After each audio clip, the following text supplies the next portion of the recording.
Okay, well, thanks very much for everybody for joining today. This is PDC Pro Q&A for, I guess it's lesson number 7. So we're over halfway, and want to congratulate everybody on their assignments to date. They've been fantastic, and I really think the 2-week duration between assignments has been very helpful.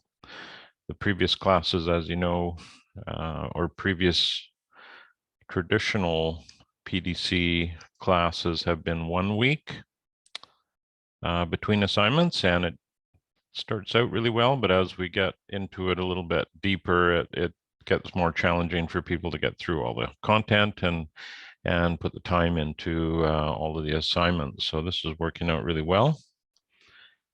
So let's take a look at some of the, I'll just review lesson 7, and then we'll go to the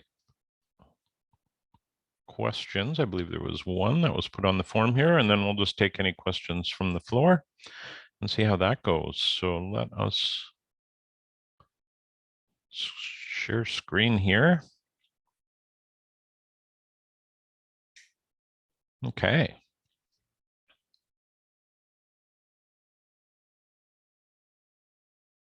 Uh-oh. There we go. So yeah, lesson number 7 is pretty straightforward, although it has its own little tricky, well, we'll call it a curveball, in that when we get to the site cross section, that can be a tricky thing to do. And saying that, it's very useful. So it's really useful to depict sort of an average slice in the landscape to show the topography. And even with a contour map, it's nice having a side view of the site. So let's take a look at a few of the points here. So the first item is the local ecological survey, and that's pretty straightforward. There's definitely a little bit of work there, and a few things I wanted to touch on. Sorry, just getting my windows straightened here. A few things I wanted to touch on is, one, a couple of definitions, and that's one of the nice things about some of the work that's been done recently on the discussion board is we have links on some of these tricky words that people might not be completely familiar with. So when we look at the climax community, if we press on that, we're going to get a definition. But basically, the definition, just reading right from the Google Doc here, is it's an ecological community in which populations of plants and animals remain stable and balanced with each other. And exist in balance with each other and their environment. A climax community is the final stage of succession. So that's something to keep in mind. And then it remains relatively unchanged until destroyed by an event such as fire or human interference. So an old growth forest would be a good example of that on the West Coast here. So that is one definition to keep in mind. That can be a tricky question for some folks to answer. And the other here is the pioneer plant.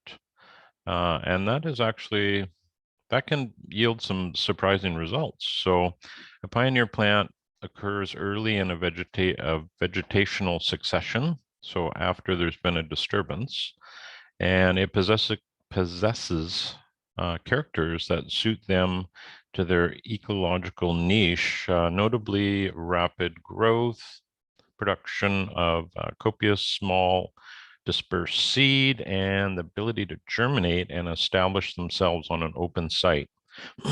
So where I live, if we went, in fact, that's what's happened below my property, it got clear cut, and that was a couple of years ago. So if we go there now, we can see all the succession that's occurring and things like alder, They're a pioneer tree.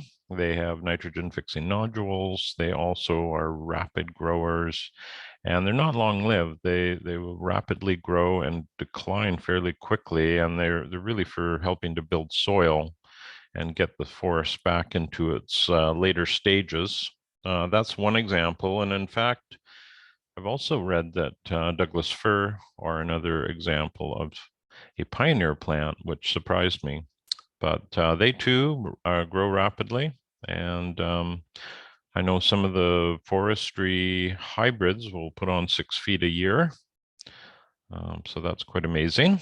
So those are a couple of things to sort of watch for when we're looking at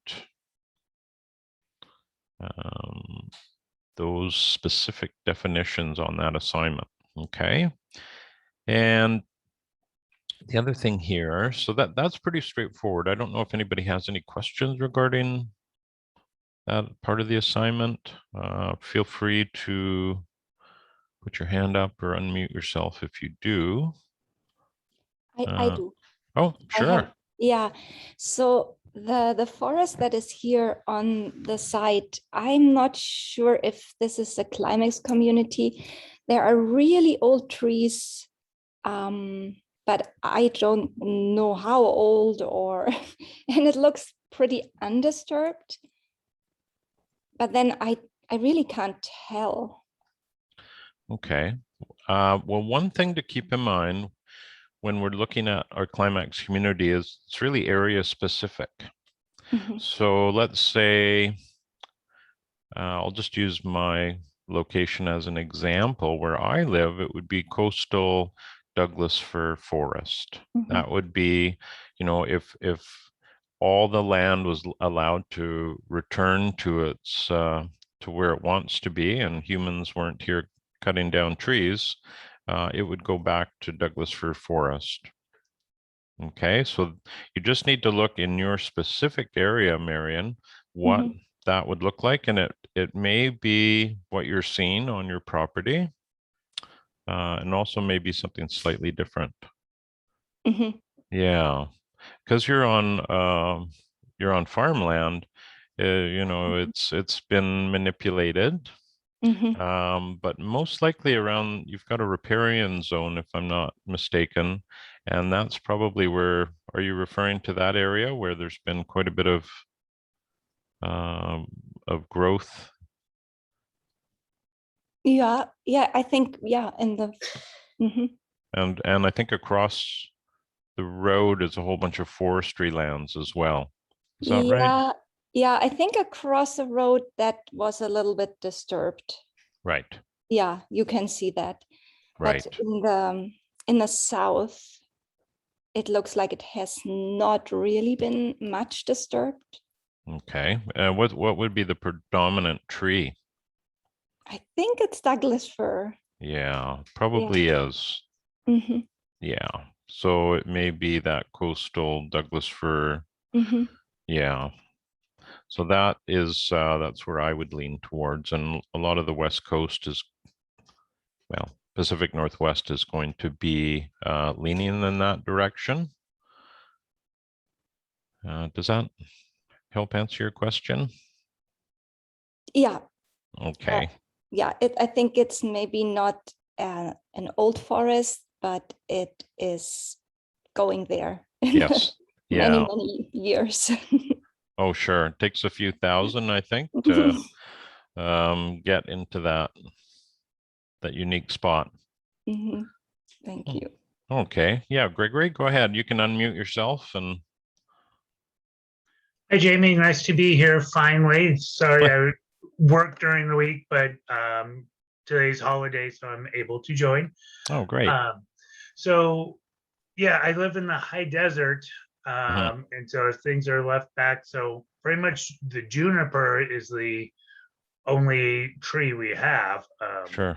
Other areas, ponderosa, but right around here is juniper. And then a lot of the desert plants, I think, correct me if I'm wrong, but I think they're almost like the species that come in right away anyway. There's just not much other succession going on because of our soil and temperature and everything. That's really interesting because I would say that is desert habitat may not be one of my strong points, but that would be really interesting to look into, the succession of a desert landscape. And I suppose there's a lot of variables there because in some places, I'm not sure whether I would label it all, but if we looked at the Middle East, for instance, that was once a lush forest. So it was human caused, but there are some natural deserts. So what is a desert succession? I'll have to look that up. Well, in this case, remember we've got numerous volcanoes, and so our soil is volcanic. So yeah, I don't think it's so much right now not caused by humans. It's just very slow going. sure. Sure, the Hawaiian Islands are as well, right? But they're in a climate that, lots of humidity and warm temperatures, so a different response to the plants. Right. Yeah, let me look into that, Gregory. That's a really good question. I'd love to dive down that rabbit hole a little bit. If you're okay with that, I'll get back to you. Oh, yeah, but just, I've been here 4 years, and I lived most of the time in the redwood forest in California, Santa Cruz Mountain. So I know that succession super well. This I'm still learning about as well. Well, that's the first time I've had that question asked. That's a very good one. So I'll dive into that a little bit.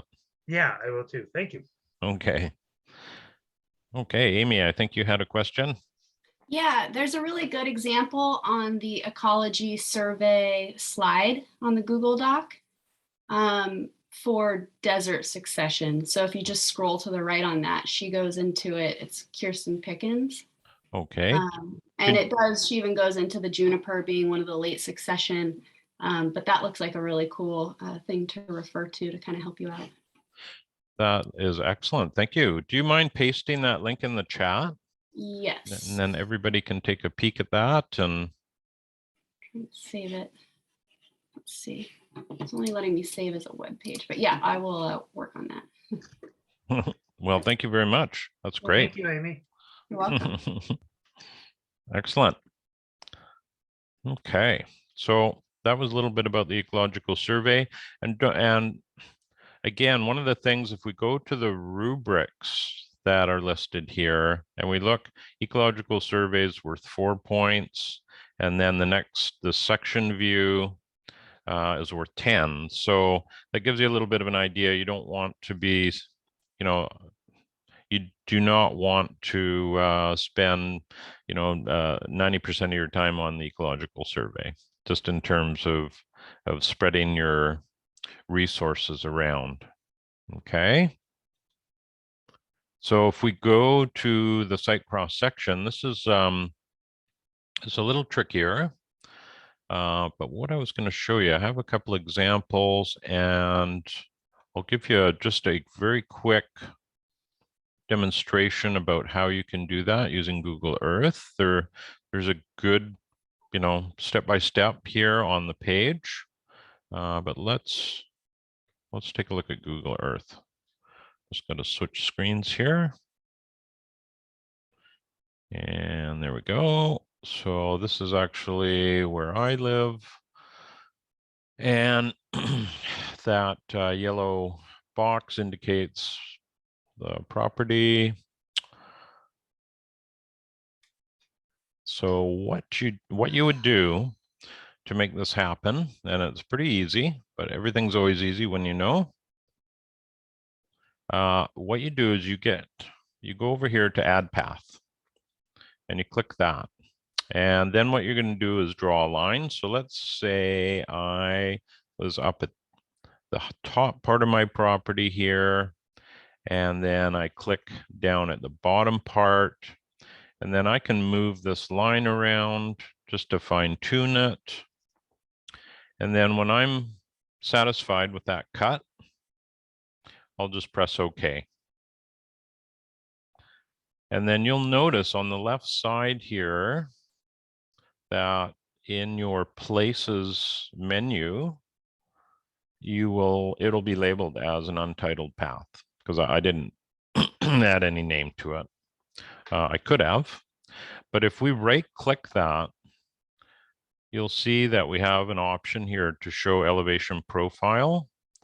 And when we go and do that, we get this profile shown below. And that's a really useful item to do a screenshot on and put in your drawing. And if we zoom in here and we are on, you can see an arrow will follow along the map where I'm on the profile. So that's an interesting feature. And this is Google Earth, so it's not, it's not going to be completely accurate. These are contours I've added. They have nothing to do with Google Earth, but this will give you a fairly good idea. And again, if you run into trouble, like say your screen has gone, you can see if you zoom in and out, all of a sudden you're in a different projection. So if you want to get back to an overhead view, all you do is tap on the U key. There's a shortcut there. And also, if we were not facing north up, you just hit the N key and it'll automatically position the map with north up. So that's a couple of helpful little, and it doesn't take much for this to go off of the 2D overhead view, and that's precisely what we want. So that's a little bit, a little demonstration on how to use Google Earth to acquire that. That's probably the easiest way to gain this information. And if we go back to document there, so it basically goes through a step-by-step on how to put that drawing together. But I do have an example here that I'll show you. That's quite nice. This is, again, if you want to look at examples, what I would suggest you do is go to the module section. So when you first enter the course, you'll see there's a module section. Once you go into Jamie's group, you can't access it, but initially you can. And then, of course, it has a lot of different things we can view here, but it also has some sample student reports, and there's 4 here. Now I looked at 3 of these, and I didn't really think they were that great examples of this particular assignment, but this one is, and I'll just show you a couple of things I like about it. First of all,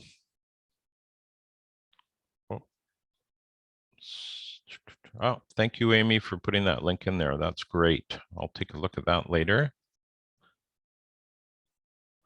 All right, so a couple of things that I really like here is there is a scale vertically and horizontally. And there's a few things I don't like about this too now that I look at it closer. But what we're trying to do here is have a 1-to-1 scale so that the scale going vertically or up and the scale going horizontally is exactly the same. And that will give us a really good idea of proportion. So we can see the significant features, any trees, any structures, and the land in between. Now, it looks like that is not the case here. It looks like This person has done sort of a 2-to-1. So that may, you know, for instance, Marion, if you were doing a cross section across your property and you're looking at thousands of feet, you would have to do something like this in order for it to look like anything, because the horizontal would look great, but the vertical, you know, you may have a 100-foot tree that you can barely see. So that's where these different ratios come in. But if you're on an urban lot, I would just use this as a 1-to-1, and your work will easily fit within it. So if anybody gets stuck on that as you're working on it, let me know. And if you feel you're taking a large slice out of your landscape and you need more space, you know, go ahead and make it a 2-to-1 or whatever you feel is best. But as we, you know, increase the ratio, we're losing that that proportion that we would see if we actually sliced into the site and we're flipping it up on edge. So 1-to-1 is ideal. Let me see here. So having a scale going in both directions is a great idea, because I didn't have to investigate too much to figure out this wasn't 1-to-1, but I can also see that, you know, these are pretty large trees, and that's one of the things that you'll want to do is make some label or indication of the height of some of these significant elements. That could be some big trees. It looks like these are Douglas fir. You don't necessarily have to drop in images. That's kind of a nice feature, right? Gives us a very clear idea of, in this space here, this garden, what it looks like.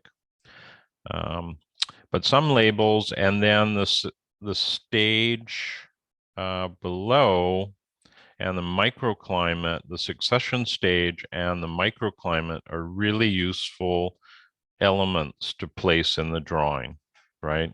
So they give us a good idea of that microclimate and where these succession stages. So you can see as you get further away from the house, boom, you're into a more wild area that gets less maintenance. So it's the second page here does not have, the second page, this fellow did sun angles. And you don't have to do that. But again, this is great. And this is also important, having the 2D overhead to show where the line is, and then the actual section drawing itself. Okay, so if you're having trouble doing this via the computer, don't hesitate to do it by hand and just take a picture of it or scan it into your assignment. Either one is great. And I don't think that, let's see here. I think that's about it for that example. And then, of course, there's resources in the tab. These are always really useful to look at. They may not all be something that you need to view. Again, there's a tutorial here on the section view of the Google Earth if you need to see that again, and a few basics on how to measure tree height. And then, of course, the submission and the rubric. So that is a little bit of an overview of lesson number 7. And let us go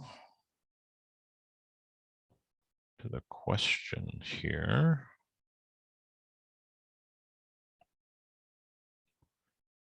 Okay, William had a question, and William's from Portland. Let me just switch screen here so everybody can see that.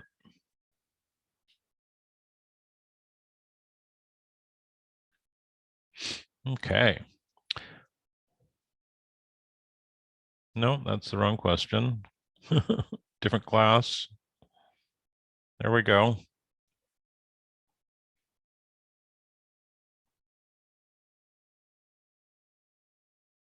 Wow. No, I have the wrong question. Just give me a second here.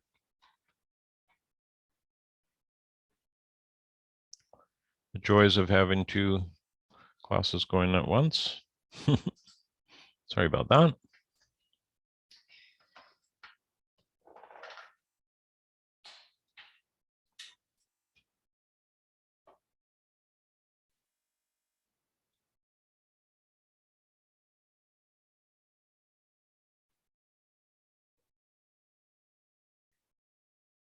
Aha, there it is. All right, finally. We will go to that screen. There we go. So I apologize for that. I thought I had all my windows up that I needed. Okay. So Mary had a good question. I don't know if Mary's here today. I'm here. Ah, Hi. hi, Mary. Thanks for joining us. So you had a question regarding the that cross-section drawing, and do we need to include succession stage? Well, to answer that, I would have to actually look at the rubric, because that's what I use to grade your papers. Buildings, trees. So they want the microclimate. But I would say there isn't anything specifically in the rubric calling for the succession, Mary. So I would say don't worry about the succession or the solar elevation. Okay, thanks. If you wanted to add it, that's great. You know, to a point, more information is always better, but you do want to consider including the microclimate. And solar elevation, you know, that could be useful, but again, you don't have to.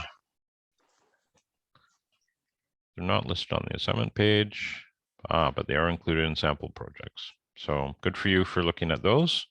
And does that answer your question, Mary, or do you have any others?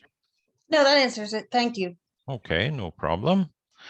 And then Marion, you have a couple of questions here. Yeah, the first is already answered. Okay. And the third is also answered.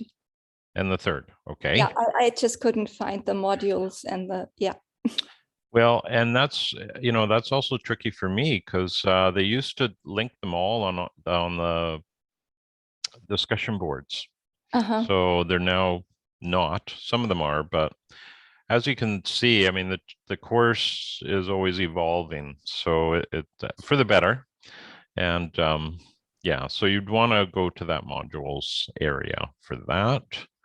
It looks like there are differences in the template Javan is using in his video versus your template. Is that what you're saying? Exactly. Yeah. He has, he's doing something totally different. Yes, that could well be, because that would have been for, I mean, not totally different, but a little different. So it was just. yeah, the template was developed a year or so ago. That video might reflect that. If we go back to the discussion board and we look at the template,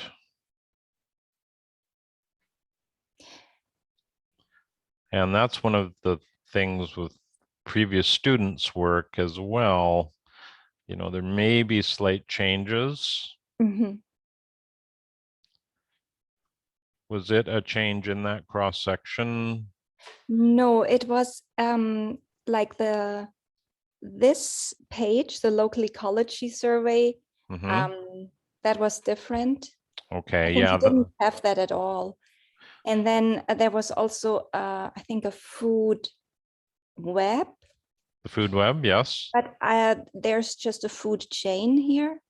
right. And I couldn't find, and I was like, did I delete that slide, or where is it gone?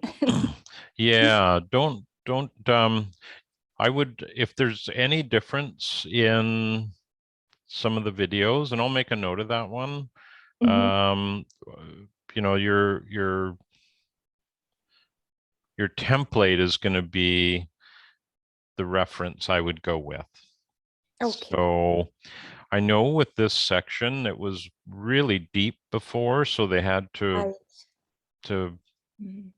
simplify it a little bit, because we have to balance, you know, everything's important to learn, but you know, how much time and effort do people have to put into this? And this occurred during the time that was in normal PDC. So every week these assignments were due. So it was getting to be a little bit too much for some folks. So that would be why. Okay. Okay, so number 3 have answered. And how many meters should the cross-section drawing maximally represent? It's really site specific. Let me see. Do you mind if we just take a look at your site, Marion? No, sure. Okay, I don't recall your address. Can you give me that? Are you comfortable doing that here? Yeah, it's 2747 Cox Road, COX Cox Road. Cox Road. And then it's Yoncalla. I think I see it there. Uh-oh.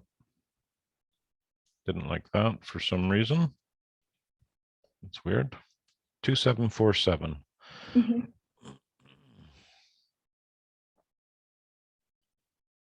Okay, we'll take the address out and see if it likes that.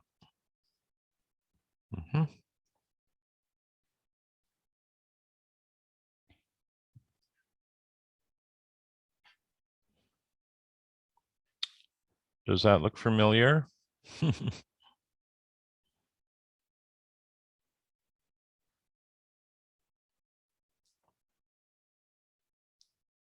Try that again. There we go. That looks familiar. Okay.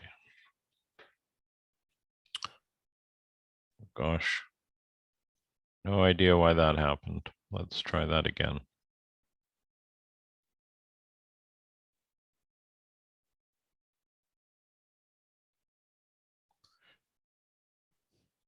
Yeah, so it again really depends on the site and what you feel is the best approach here. Let's say that you wanted to run that kind of a line, and that's almost 500 meters. Are Right? you working on Google Earth? Because Yes. it's not on the screen. Isn't it? Oh, sorry. Okay.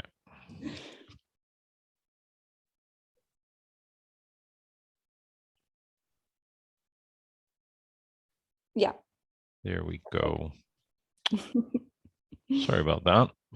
Yeah, that if you were doing this line here, Yeah. Mm-hmm. just as an example, it's about 500 meters. Mm-hmm. So let's say we say okay, and then, oh my gosh, it keeps moving away from that site. Wow.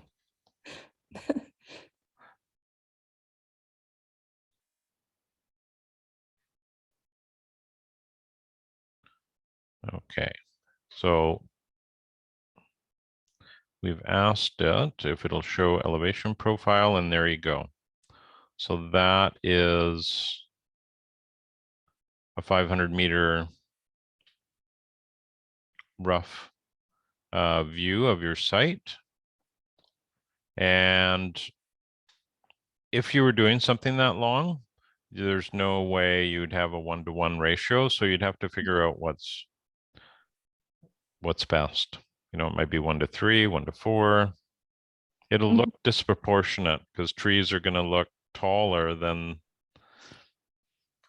So you may not want to go the whole 500 meters. Maybe you just want a little section. I don't know. Yeah, that's what I was thinking. Yeah. It's entirely up to you.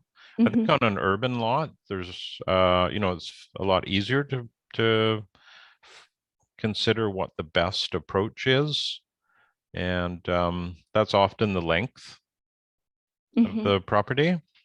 And that's what we've done in your case. But, you know, as interesting as that is, that may not be ideal for you because if, again, if you were showing your house and any features here, you know, they would be relatively short compared to the horizontal work. But yeah, so there's no fixed,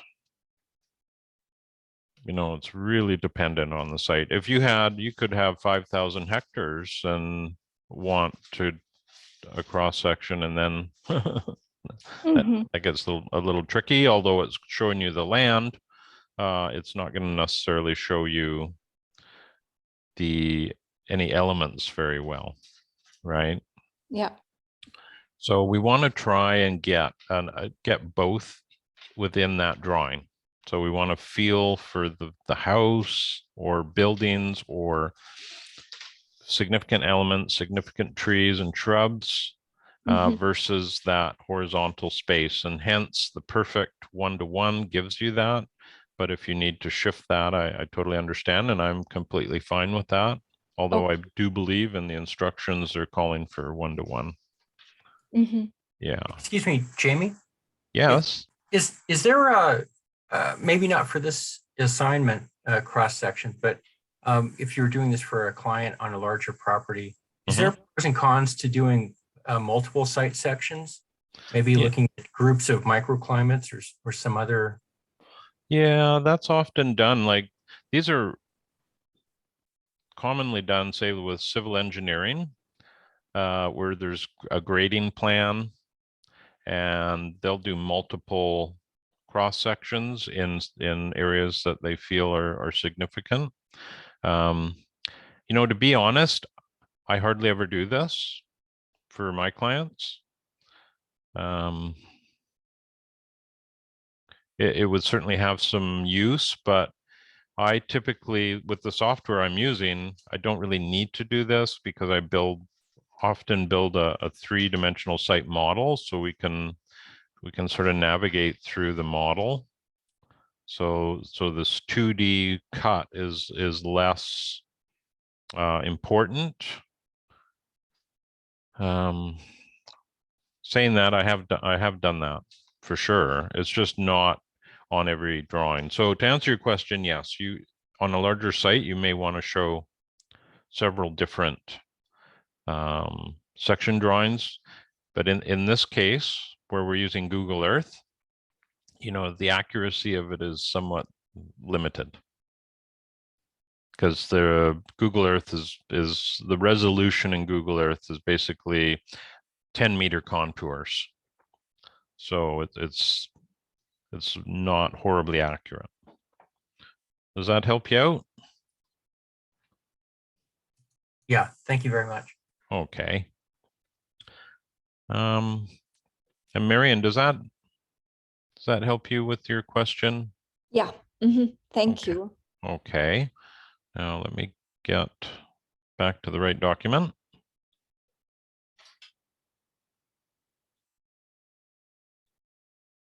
There we go. And I guess that was the last question that we had for lesson number 7. Let me see if there was anything else I was going to go through here with everybody. Nope, not there. Yeah. So does anybody have anything they wish to chat about or have any questions? Whether it relates to this lesson or a previous one or upcoming. I'm certainly happy to, we have about 15 minutes left, so I'm happy to cover anything that anybody wants to.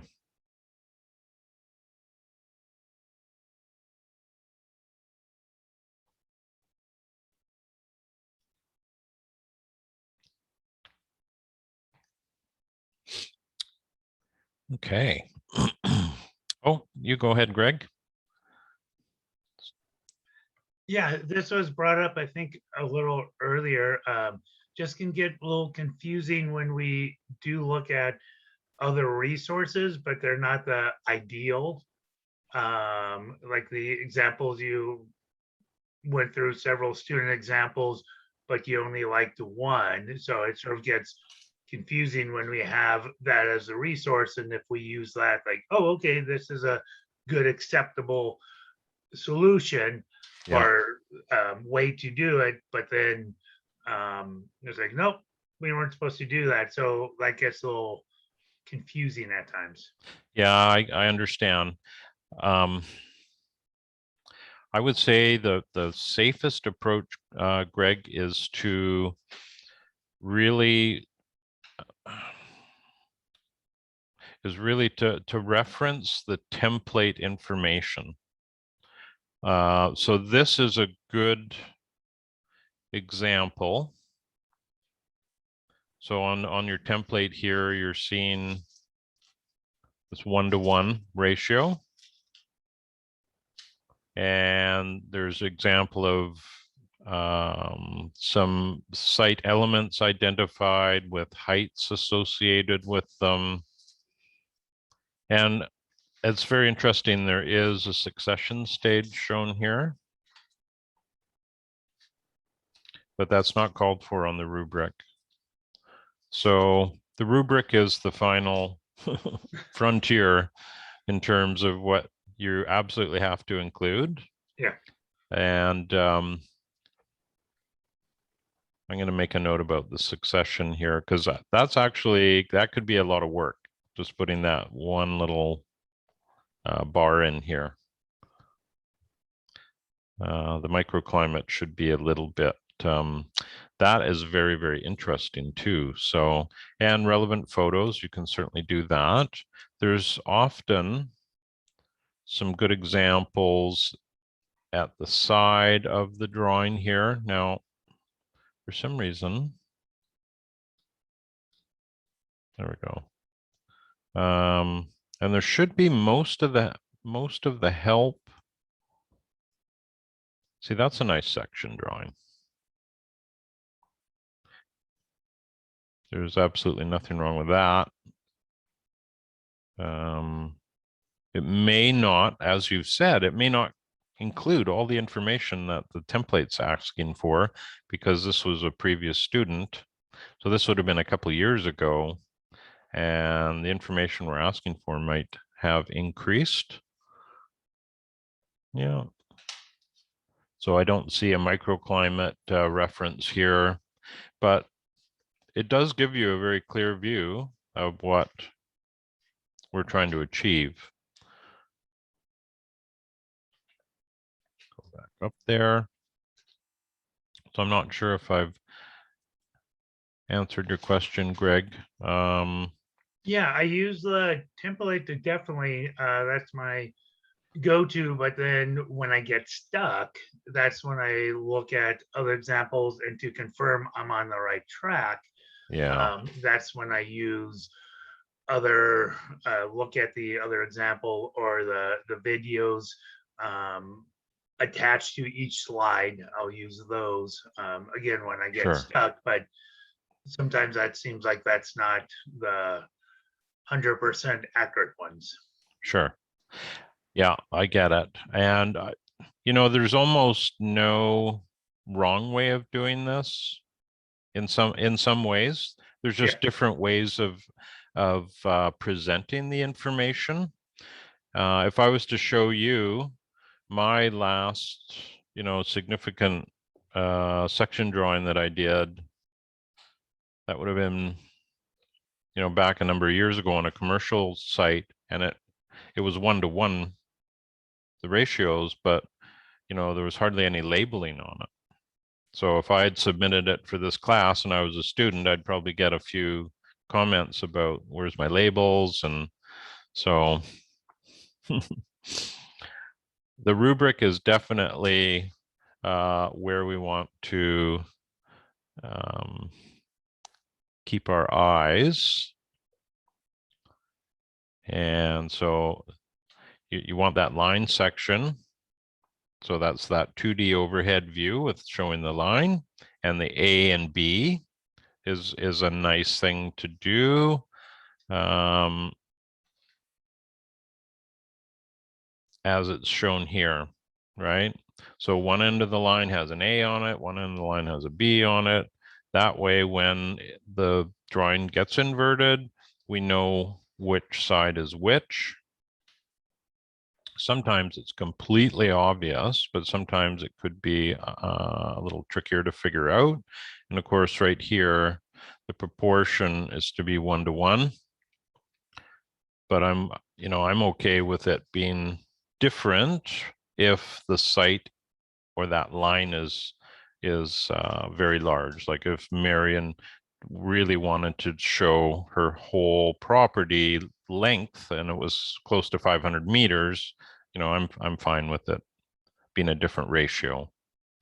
Yeah, for me, the 1-to-1 shouldn't be a problem. I'm on less than an acre. And my tallest tree is in the north corner. Yeah, so it shouldn't be a problem. Yeah, okay, well, just do your best, and I'd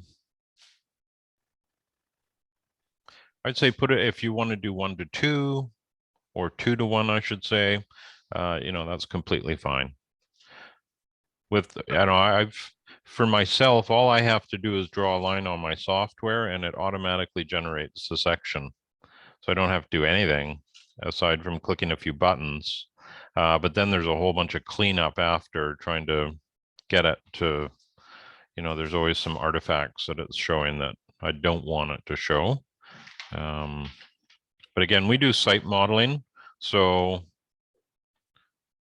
I don't do a lot of the cross section. If I wasn't doing it, if I was strictly doing 2D overhead, there would certainly be a lot of value in this exercise for clients or myself. So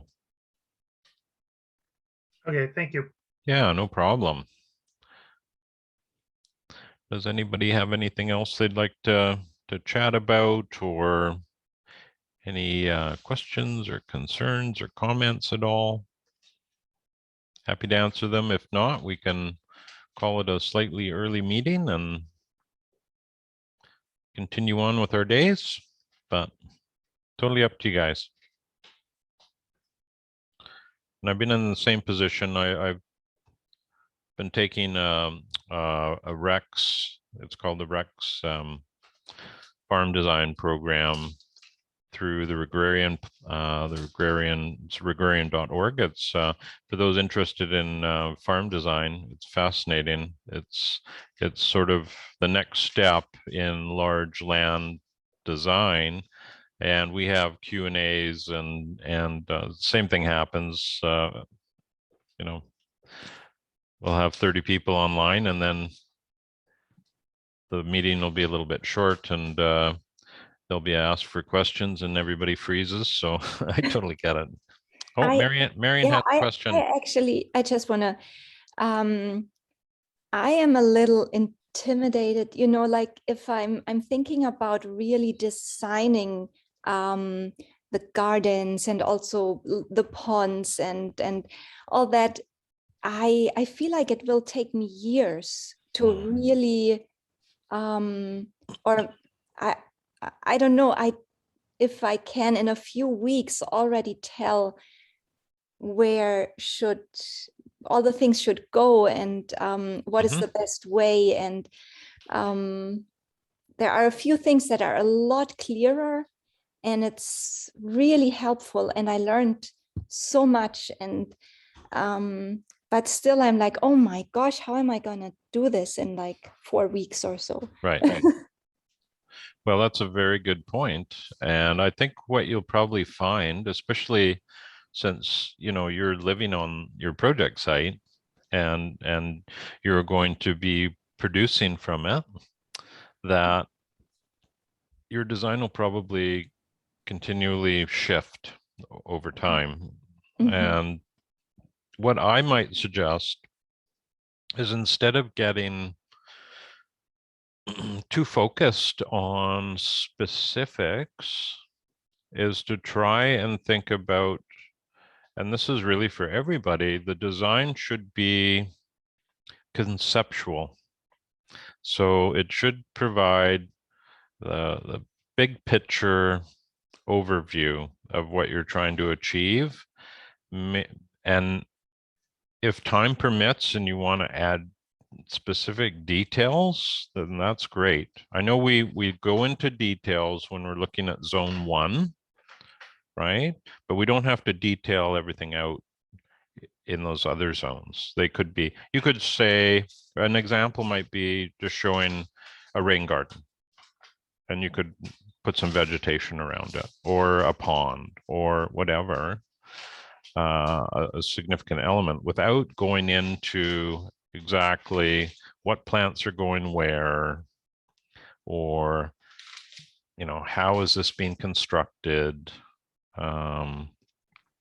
Often those details are for construction, and they take, like when we design for folks, we will do that concept design, and then we'll go into, once that's all approved and finished, then we go and look at for construction details if people want to go down that road. But for all of you, I would stay in that concept mindset where it's, big picture. It's much harder on a farm because there's so many dynamics, because you're going to want to produce from it, Mhm. right? I'm assuming. But having those, say with your situation, maybe you have this, and I know from our past discussions, you have a riparian zone that you're hoping to restore. So you could say, show your riparian area and then make a buffer outside of that. Maybe that's a 20 meter, 30 meter, 15. I'm not sure what you're thinking. And you could really just show a line around that that's offset 20 or 30 meters, and just label that as a riparian restoration, right? You may have an area you want to do row crops, you want to grow annual vegetables. So that could be very simply shown, not necessarily specifically what's going there, or, because that'll change year to year. That sort of thing. So the bigger picture. And it's funny, when we work for, because my wife and myself are involved in our business, and when we put together designs for people, it's done in such a way where we get feedback from them, and then it's refined. So it's a very inclusive process. And then once we get to that concept stage, again, then we're looking at details. And we've done this so many times, we're quite comfortable putting ourselves out there and taking that, well, there is a little risk that this is all going to work, but we, the risk is pretty small after the number of times we've done this. And that's quite easy. But if we look at our own property, we've had 5 or 6 concepts on our property. We've been here 25 years, and we've had a number of different ponds. We've had a number of different functions with our courtyard. We're just renovating it now. We're putting in some raised annual bed elements, and we're shading the south side of the house to, really reduce heat buildup during the summer, but allowing light in through the windows in the winter, and things like that. So it never stops, right? We're hoping that significant change stops soon because, you know, but it's what happens. It's the evil side of being a designer in your own space, is it continually, oh gosh, we should do that. You know, and we have resources we haven't fully tapped into that we're going to be doing that this year. So it's just, I think what it really boils down to is refining the management of your water. So you're going to have water coming in and off your site, and building soil and how you utilize the space. And our zone 1 has changed quite a bit over the years, but we're really dialing it in now. And I think we're hopefully on our last rendition, but we'll see. So not to worry, Mary. And I think big picture is what you want to go after, and then be open to that changing. Yeah, right? it's so exciting. Mhm. I don't know, this assignment, lesson 7, I'm getting so excited. It's things come together more now, and I don't know, it's really enriching and exciting, but also so intimidating. Right. Yeah. Well, and you know, the one thing that really helps with the permaculture design process, and I would also say on big sites with the Agrarian platform, is there's a sequence that you go through. So with permaculture, when we do a permaculture design for, let's say, a very small acreage or urban, we'll have water, a water layer. That's the first thing we do. Then we do access. So access is, you know, footpaths, and we include patios and walls and stairs and those sorts of things in access. And then we look at soil. So the plants are the absolute last thing that we'll look at, and we'll prioritize those other elements. And where I'm going with this is, if you do have a process like that, it makes it very easy, because water is the hardest thing. No, it's not. But with our process, it would be the hardest thing to change. So if we're taking water off of a roof and we're creating a rain garden, that is going to have priority over where we're going to put a garden, right? So we wouldn't want to put a garden, a regular garden, where we're putting the rain garden, right? Or that could be a swale, or that could be cisterns to capture the water. You know, so I think that is one of the key advantages of, one of many of permaculture design over traditional land design, where we're just imposing our will. We come up with an idea and make it happen, whether it makes sense for that site or not. And I've been there. A couple decades ago, we had one large project in particular where, we followed the wishes of our client, and it required, draining a huge area to set a 50,000 pound sculpture in this garden. It's crazy. So, that's a resource that we removed from the landscape. And then in the summer, they're pumping water in. So it makes no sense. Whereas with permaculture, we know if we have water there, well, let's build with that in mind. And there's many ways you can do that. So, Gregory, you got another question? Yes, I can't find the link that Amy posted. Where's that? Be in the chat window. So if you... And it's actually really tiny. The best way to look at it is just on the local ecology slide. And it's just one example to the right of the slide. And it's much bigger and you can see it. I couldn't figure out how to save it well from Google Drive. So sorry. No, thank you. You're welcome. There you go. I've just brought it up. So let's see if I can zoom in. There we go. It's a little bit blurry, but wow, that's excellent.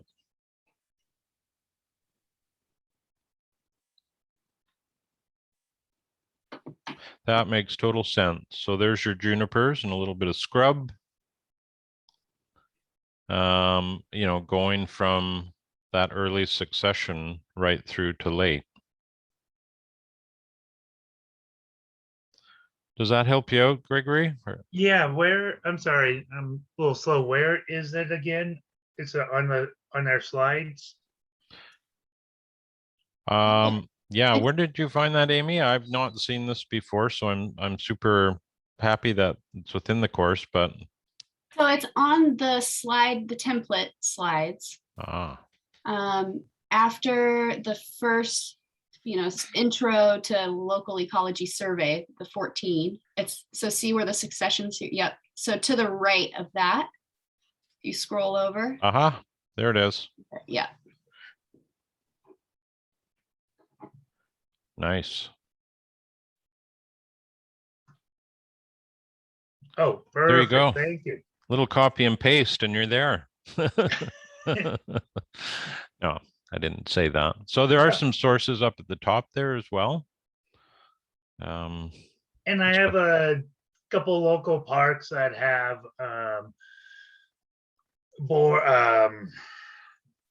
boards. I took pictures of a couple of them, but it didn't have the succession, but I'll see if I can find that at local places too. So yeah, well, it's very interesting, and it's something, again, I haven't even considered for desert climate. So thanks for spotting that, Amy. That is really helpful. yeah, definitely. And there's a lot more flowers in the desert than people realize too. They're just very short-lived. Sure. Yeah. Yeah. They're doing their thing when moisture or ideal conditions are there for them. Hey?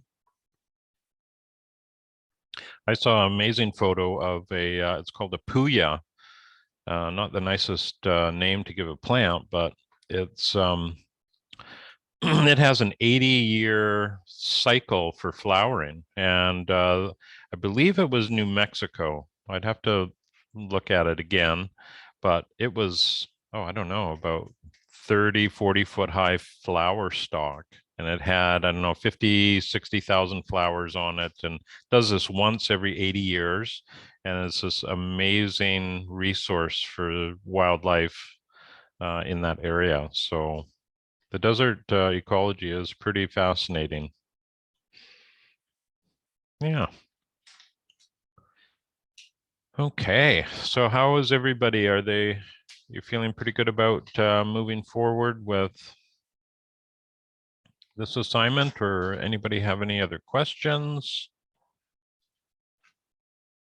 If not, I think we will call it a day, and we'll look forward to seeing your work next week. So thank you very much, everybody, for joining today. And if you do get stuck at all, just pop me a note during the week and I'd be happy to help you out. But it looks like everybody's pretty much on track, so that's great. And thank you for all your hard work. It's great. It's one of the very, very interesting part of my job is getting to see everybody's work and all these different designs, and it's fascinating. So have yourself a great week, and we'll look forward to connecting next week sometime. So thank you again. Thank you, Jamie. Thank you. Bye-bye.